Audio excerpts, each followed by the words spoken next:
Hello, today I'm going to be discussing about the issues that minorities face, which include interactions with police, how they are victims of crime, and the issues they face in the criminal justice system. The ICAM program, which is based out of Chandler, Arizona, is the one that I chose to discuss about, and it is an after-school program for those who are less advantaged.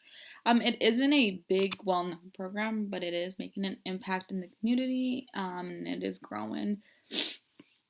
So, some of the issues that minorities face when they encounter police is that they are interacting with them at a higher rate than whites because young people are out on the streets more often than adults, and low income juveniles are out in the public more than middle class youth, because middle class youths and those who are, have some type of money are able to afford those after school programs. They're in sports, they're doing other things to keep themselves busy and out of trouble. So that's why they have more interactions with, minorities have more interactions with the police.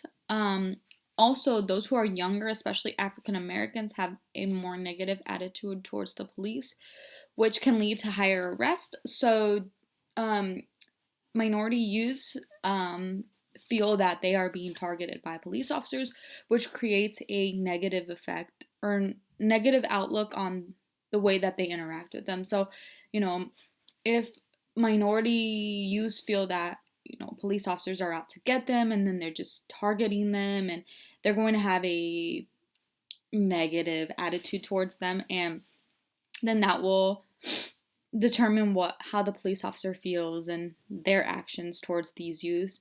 And then also the media portrays a lot. The media shows a lot, so which can lead to them um, feeling a certain way about police officers. Also, statistics show that an estimated 21% of police youth contact occurs during traffic stops.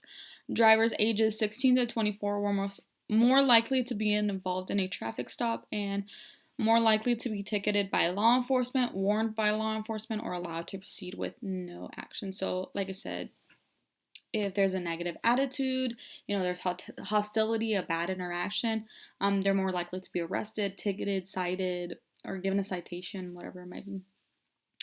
The next issue is that minorities are more likely to be victims of crime, especially African American girls. These girls are more likely to be targets, especially those living in disadvantaged neighborhoods in which drug dealing and street gangs and violence were common, and they were male dominated. So if these girls rely on these men who are abusive for financial means, they're more likely to be targeted by them because they don't have that financial stability. Um, Also, many of these women are sexually harassed, sexually coerced, and sexually assaulted in public in these areas where these males dominate, I guess you would say, the streets. So nothing's really being done to help them out. The third issue is that juveniles under correctional supervision face issues where they are treated badly by some officers and even the judges. Um, so with the judges is the decision that they make whether to put them in detention center or give them probation, let them go, whatever it may be. And racial minorities are overrepresented in the juvenile system, especially Hispanics and African Americans.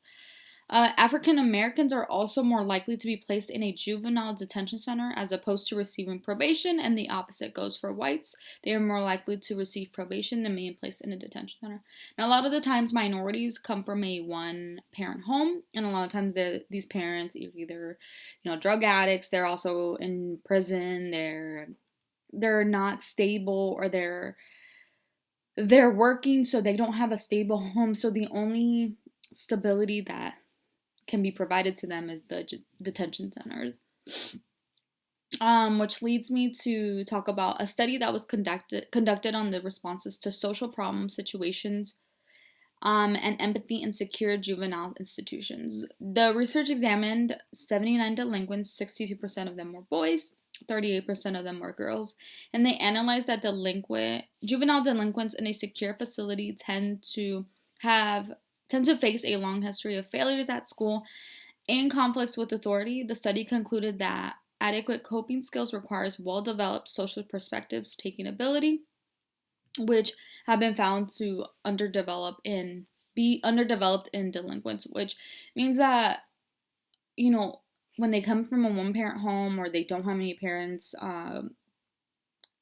they don't have those advantages where they, discipline is instilled, or they have no authoritative figure in their life, so they don't build those social skills that they need, so which also can lead to them going to, committing these crimes more often. So about the program that I had chose, which is the ICAM program. The ICAM program is based out of Chandler, Arizona, and is an after-school program designated for those who are less fortunate, so that they have the opportunities that others have. Their mission is to provide free, comprehensive programs that empower youth to be productive, self-confident, and responsible members of the community. The ICAM program was founded by Henry Salinas in 1991, and it first started as an after-school program offered at local elementary and middle schools.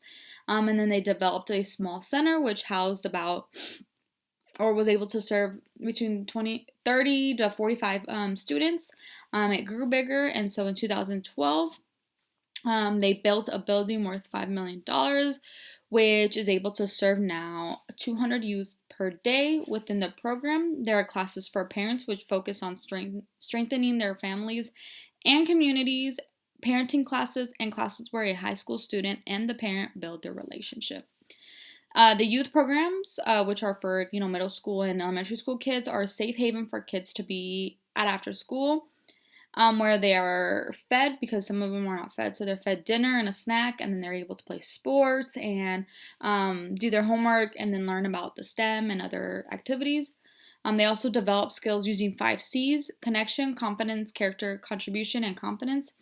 The teen program is similar to the youth one, but it allows teens to create lifelong skills and friendships so that they are off the streets and out of trouble. The program is also funded through donations by board member volunteers, staff members, and business sponsors. The positive income is that it gives these minorities who are not as advantaged the opportunities that some others might not have.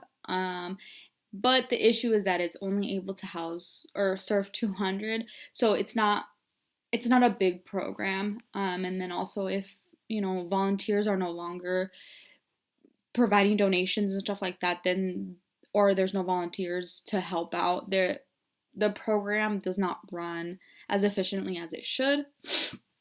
So the information that I had received was gathered by the Color of Justice textbook, the Journal of Interpersonal Violence, on the research of the relation between juvenile delinquents' response to social problem situations and empathy in secure juvenile institutions, and the interactions between youth and law enforcement, literature review by the Office of Juvenile Justice and Delinquency Prevention Program. So, to conclude everything, my assessment is that these programs are needed to help out youth so that they can be informed on certain things, and then they can develop these type of skills, which one will lead to better interactions with police officers. These girls can find resources that will help them get out of certain situations, and then the juvenile, like, it goes back to social skills and learning these skills so that they're not being arrested, they're not out on the streets. So these programs are a good way. The only thing is that they're not funded correctly because they're funded through donations. So if the donations stop, then these programs stop. But that's it for my presentation. Thank you.